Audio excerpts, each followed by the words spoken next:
Hello friends, welcome to KAVITHASAMAYALARAI. இன்னைக்கு நம்ம பார்க்க போற ஸ்பெஷல் ரெசிபி நல்ல ஒரு இன்ட்ரஸ்டிங்கான ஸ்நாக் Kajada.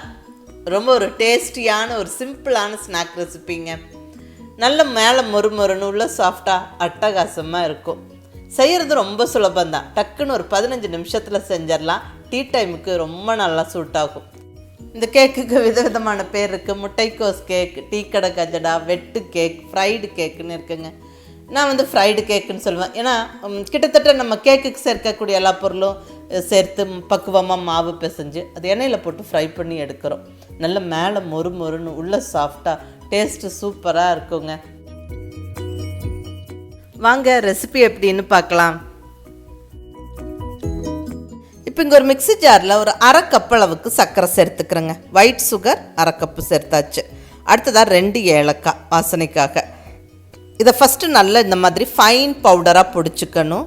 பாருங்கள், நல்ல கமகமன்னு வாசனையோட சர்க்கரை பொடி ரெடி. இப்போ இதில் ஒரு முட்டை சேர்த்துக்கிறோம். சர்க்கரையை நல்லா பொடிச்சிட்டு முட்டை சேர்த்துக்கணும். இப்போ மிக்சியை நல்லா ஓட்டி விட்டு இந்த அளவுக்கு க்ரீமியான பேஸ்ட்டாக ரெடி பண்ணிக்கணும். சர்க்கரை முட்டை நல்லா இப்படி க்ரீமியாக அடித்து எடுத்துக்கணுங்க. இதை ஒரு அகலமான பவுலில் மாற்றி விட்டுறலாம். மிக்சியில் அடிச்செடுத்த சர்க்கரை முட்டை கலவையை கம்ப்ளீட்டாக சேர்த்தாச்சு. இதில் 1 கப் அளவுக்கு மைதா மாவு சேர்த்துக்கிறேன். Kajadaக்கு பொதுவாக மைதா மாவு சேர்த்து தான் செய்வாங்க. கோதுமை மாவு யூஸ் பண்ணலாமான்னு கேட்டிங்கன்னா பண்ணலாம், டேஸ்ட்டு நல்லா தான் இருக்கும். 1 கப் அளவுக்கு மைதா சேர்த்தாச்சு. இது கூட 1 டேபிள் ஸ்பூன் அரிசி மாவு, 1 டேபிள் ஸ்பூன் வெள்ளை ரவை, கூடவே 1 டீஸ்பூன் அளவுக்கு நெய். இந்த நெய் மிஸ் பண்ணாமல் சேர்த்துக்கங்க, அப்போ தான் டேஸ்ட் பர்ஃபெக்டாக வரும். அடுத்ததாக 1 சிட்டிகை உப்பு, 1 சிட்டிகை பேக்கிங் சோடா, குக்கிங் சோடான்னு சொல்லுவோம்.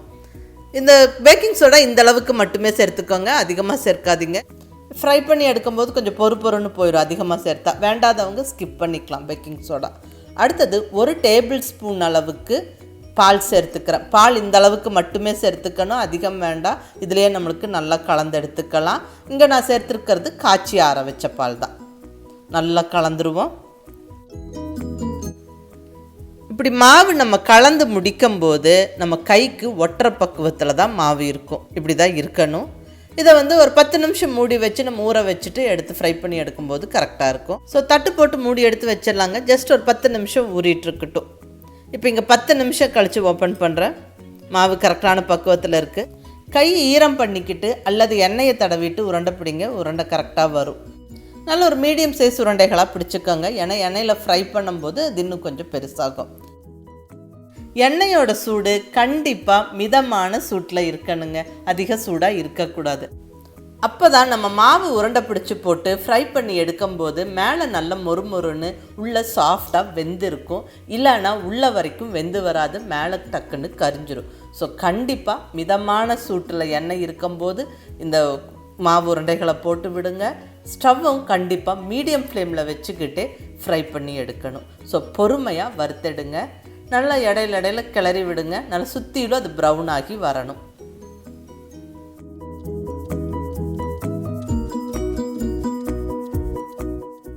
நல்லா ஃப்ரை ஆகி ஒரு 50%க்கு மேலே இந்த மாதிரி ப்ரௌன் ஆனதுக்கப்புறம் நம்ம ஃப்ரைடு கேக்கு இந்த மாதிரி கிராக்கு விட ஆரம்பிக்குங்க. பாருங்கள், இந்த மாதிரி கிராக்கு விட ஆரம்பிக்கும். அப்போ தான் பர்ஃபெக்டாக வெந்துட்டுருக்குன்னு அர்த்தம். அதுக்கப்புறமும் நல்ல பொறுமையாக ஸ்டவ்வை மீடியம் ஃப்ளேம்லேயே வச்சுக்கிட்டு ஃப்ரை பண்ணணுங்க. நல்ல ப்ரௌன் ஆனது தெரிஞ்சதுக்கப்புறமா தான் நம்ம எண்ணெயிலேருந்து வெளியெடுக்கணும். எண்ணெயிலேருந்து வெளியெடுத்து போட்டு ஒரு ஃபியூ செகண்ட்ஸில் மேலெல்லாம் நல்ல மொறுமொறுன்னு ஆகிடும். பாருங்கள், எல்லா பாலும் நல்ல பர்ஃபெக்டாக அந்த வெடிப்பு விட்டுருக்கு. இப்படி வெடிப்பு விட வரதால தான் இந்த ஃப்ரைடு கேக்கை வெட்டு கேக்குன்னு சொல்லுவாங்க. இது 80s 90ஸ்லாம் ஒரு பாப்புலரான ஸ்நாக்குங்க. மோஸ்ட்லி எல்லா டீ கடைகள்லேயும் கிடைக்கும். அவ்வளோதாங்க, நம்மளுக்கு Kajada ரெடி ஆகிடுச்சு. இனி அடுத்த பேட்சும் இதே மாதிரி போடணும். அதுக்கு முன்னாடி ஸ்டவ்வை சிம்மில் வச்சோ இல்லை ஆஃப் பண்ணிக்கிட்டு அந்த எண்ணெய் கொதித்த எண்ணெயோட சூடு கொஞ்சம் கம்மியாகிற வரைக்கும் வெயிட் பண்ணி மிதமான சூட்டில் எண்ணெய் இருக்கும்போது நம்ம இந்த பால்ஸை போடணும். அதுக்கப்புறம் மீடியம் ஃப்ளேமில் ஸ்டவ்வை வச்சுக்கிட்டே நம்ம ஃப்ரை பண்ணி எடுக்கணும். அப்போ தான் மேலே நல்ல மொறுன்னு பிஸ்கட் மாதிரி கிறிஸ்பியாக இருக்கும். உள்ளே நல்லா அந்த கேக் ஸ்பாஞ்சு மாதிரி நல்லா உள்ள வரைக்கும் வெந்திருக்கும்.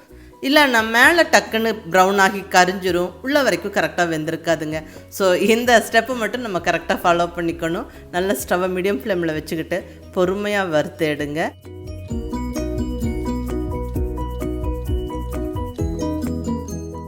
நல்லா ஒரு 50%க்கு மேலே அது நல்லா ஃப்ரை ஆனதுக்கப்புறம் இந்த மாதிரி வெடிப்பு விடும். ஸோ இப்படி வெடிப்பு விடணும். அப்போ தான் வந்து நம்மளுக்கு பர்ஃபெக்டாக அந்த டீ கடை கஜடா ரெடி ஆகிட்டுருக்குன்னு அர்த்தம். எல்லா பால்ஸும் கரெக்டாக வெடிப்பு விட்டுருக்கு.